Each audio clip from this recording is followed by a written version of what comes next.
Alright, so I have this car that still uses cassette, and I don't want to change the head unit because this car is 22 years old, plus it's the original head unit that still works. Plus, I want to keep its originality, so I got this Bluetooth.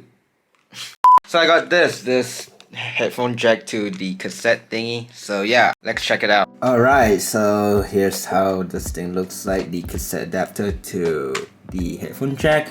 Too bad most of the iPhone doesn't have headphone jack anymore, but I have this adapter anyway. You might wondering why didn't I get the Bluetooth adapter? Well, first of all, I don't keep a jack thing when the battery dies, so I can just leave this adapter in the car. Second, which is it uses battery, and if that battery dies, I could replace the battery technically, but I can't solder, so the only option I have is just replace the whole thing. So I end up getting this. Also, I have an old iPod, so I guess I could use this thing if I don't use my phone.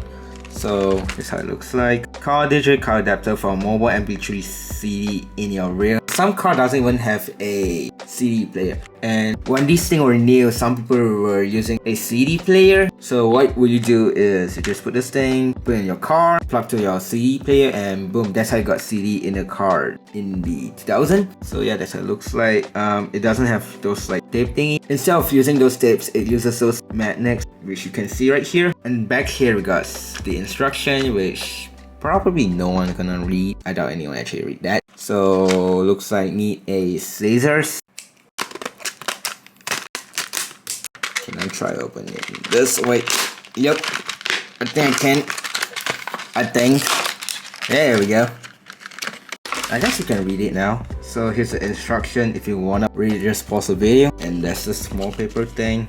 Nobody cares. And here's the cassette thing. Okay.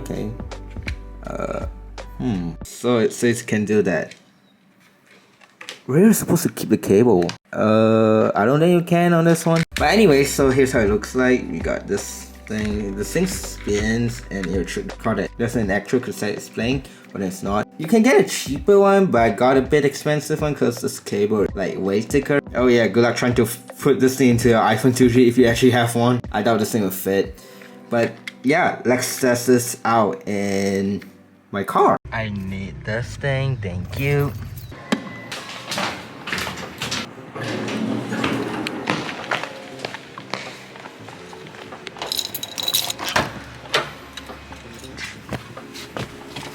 Alright, so I'm in my car right now. I have this cassette thing. You can see this is the original head unit that's for this car, and the previous owner didn't change it. I didn't feel like I want to change it because I want to keep it its originality. So let's see. So here's the headphone jack. I got my iPod right here. The battery's about to die, so hopefully it's still doing its thing. And I'm gonna play a non-copyright song.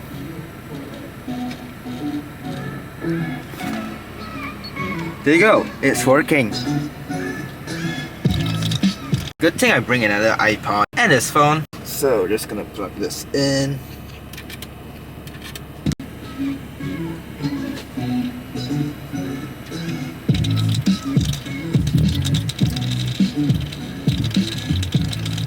Well, if you heard those distortion, it's because the speaker on this car is broken. This is what I mean, it's broken.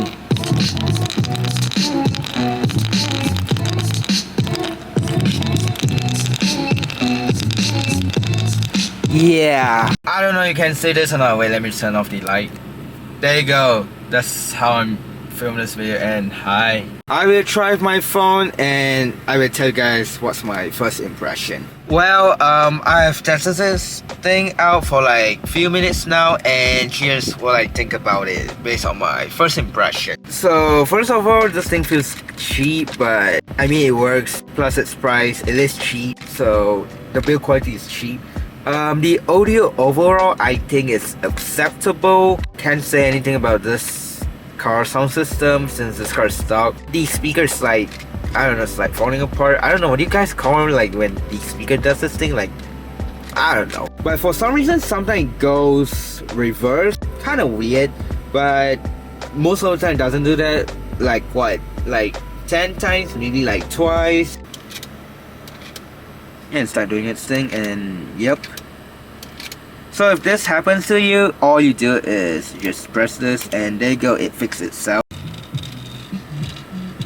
There you go. If you fully max out the volume, not on the head unit but on your device, so if you can hear it.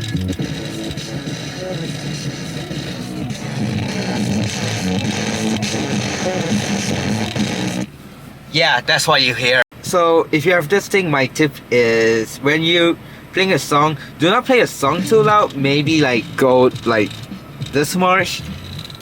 Pretty much don't go above like 35%. Also, if you have EQ on, I would say don't put the bass EQ on because it would distort the audio quality. So the only option that you have is just leave it like normal for the EQ on your device and change the EQ pretty much on your head unit. So don't change the EQ on your phone, change the EQ only on the head unit. So yeah, do I recommend buying this thing if you have a old car that uses cassette? I would say yeah, if you don't go to Bluetooth but you still want to use the headphone jack, which I'm not kind of person that who really wants to use the headphone jack, but I just like to have it on this car. I prefer Bluetooth anyway. There's a downside, which is, I don't know if this applies to other head units or not, but you can switch to FN. So the only way you can change that is you have to eject this thing and it will switch to FN radio, but I don't use FN, so I just don't care. So I hope you guys enjoyed this video. Thanks for watching. If you guys haven't checked out that car charger video yet that I filmed in this car, check it out right here. And yeah, bye.